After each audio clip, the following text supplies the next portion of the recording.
How far will Meghan Markle go this time? Could her latest business venture, as ever, actually cost her more than she bargained for? Imagine this: a logo ripped straight from a historic Spanish town, a name already taken by a New York clothing brand, and a royal wife who claims she didn't know. But what if I told you the world is now waiting for the legal storm that could bring it all crashing down? In today's video, we'll dive deep into Meghan's chaotic rebrand, uncover the drama behind the as ever fiasco, and ask the burning question: is this the end of the road for her business dreams? Stick with me as we explore how Meghan's desperate race for fame and fortune is creating enemies, legal threats, and the kind of chaos that just might be too much even for her to handle. But there's more, because behind every scandal, there's a deeper story. Let's break it all down. Have you ever wondered how a seemingly innocent business venture can unravel so quickly, especially when you're in the public eye?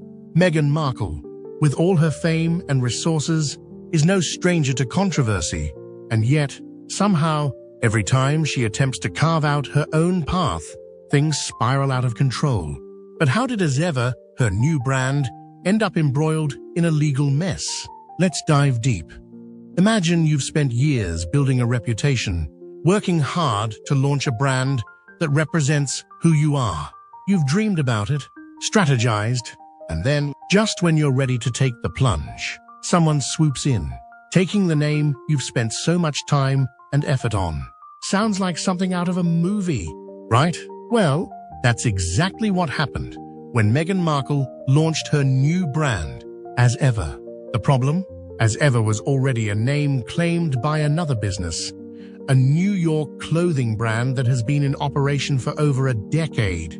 But that's not all. The brand also encountered a legal headache when its logo was called out for bearing a striking resemblance to the emblem of a small town in Spain, Porreras, a symbol that's been in use since the 14th century. What happened here? How could someone with all the resources at her disposal, someone who's been in the media for years, fail to check the basics like trademark ownership and intellectual property rights? The truth is, this isn't Meghan's first misstep, and it raises the question: is this carelessness, or is there something more insidious at play? Let's start with the legal issues. Meghan claimed to have secured the As Ever trademark back in 2022, but there's a catch. The trademark registration is still pending. Why would she launch a brand based on a name that was, at best, a legal gamble? Was this just a rush to make headlines? Or is she genuinely unaware of the basic legalities involved in starting a business? She even claimed the name was a nod to her neighborhood, Santa Barbara, dubbed the American Riviera. But here's where it gets interesting. The term American Riviera isn't a recognized geographical term, and the name As Ever wasn't registered or protected until much later. This reeks of either ignorance or disregard for basic business practices. Now, we know this isn't the first time Meghan's faced legal trouble over a name. American Riviera Orchard, her previous business venture, also ran into trademark issues. The concept of American Riviera wasn't just controversial for its lack of geographical accuracy, it also raised questions about whether Meghan's team properly researched the term before using it. You might remember how American Riviera Orchard quickly flopped, and now, with As Ever, we're witnessing a repeat of history. But what's truly remarkable here is that Meghan's team, supposedly full of seasoned professionals, failed to notice something as simple as the existence of an established As Ever brand in New York. The owners of this clothing brand, which has been around for more than 12 years, are understandably frustrated. They have watched as Meghan's brand took off, with no apparent effort to check if the name was already in use. Couldn't someone have done a simple Google search? Or is it that Meghan's brand operates on the principle of what Meghan wants, Meghan gets? The audacity doesn't stop there. Enter the Spanish town of Porreras, which has a coat of arms featuring two birds and a palm tree dating back to 1370. The As Ever logo that Meghan launched mirrors this emblem in a way that many find deeply concerning. The mayor of Porores has already made a public statement calling for the logo to be removed, arguing that their town's historical symbol is being misappropriated for commercial gain. Can you imagine the outrage of a town whose centuries-old coat of arms is suddenly linked to a celebrity brand without their consent? It's not just about the logo, it's about the disrespect for history and culture. And yet, in classic Meghan style, there seems to be little concern for the impact of her actions on others. Now, let's talk about the controversy surrounding Meghan's behavior. We've seen this pattern before, where Meghan's decisions appear rushed, half thought out, or even intentionally provocative. From the questionable branding choices to the apparent disregard for others' intellectual property, it seems as if Meghan is always one step away from disaster. But does she care? Or is this all part of a larger strategy to stay relevant, to keep her name in the headlines, no matter the cost? This brings us to another troubling aspect of Meghan's public persona: the use of her children as props.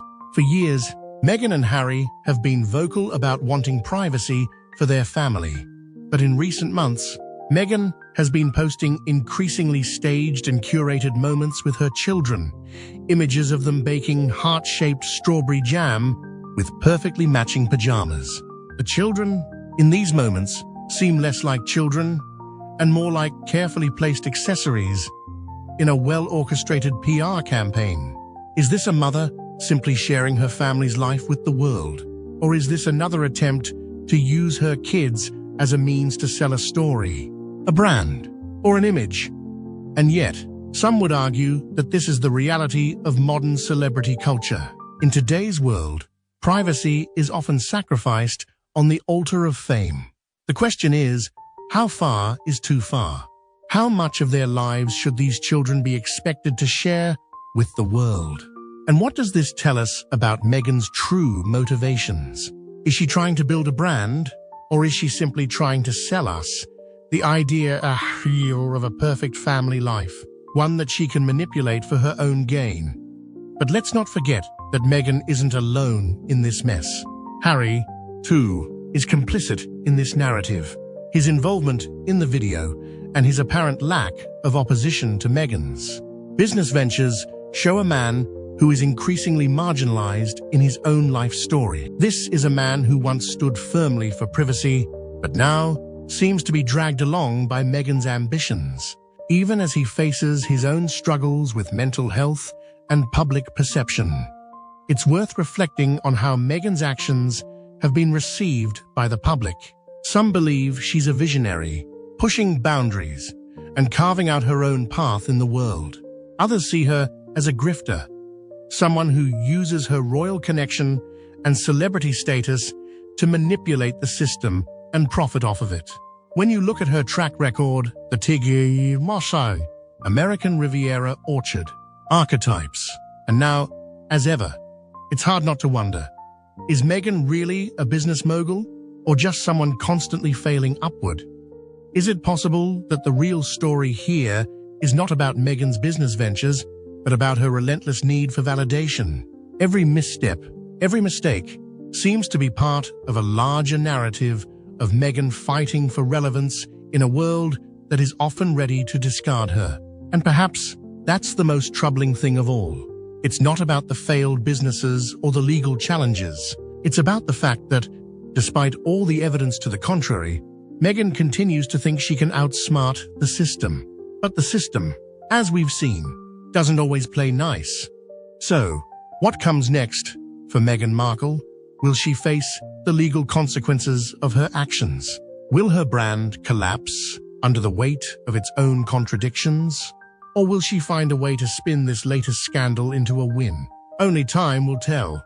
But one thing is certain: Meghan Markle isn't going away anytime soon. The question is, will the world continue to give her a platform? Or will this be the moment when her empire finally crumbles? So, where does this leave Meghan Markle? Another failed business venture?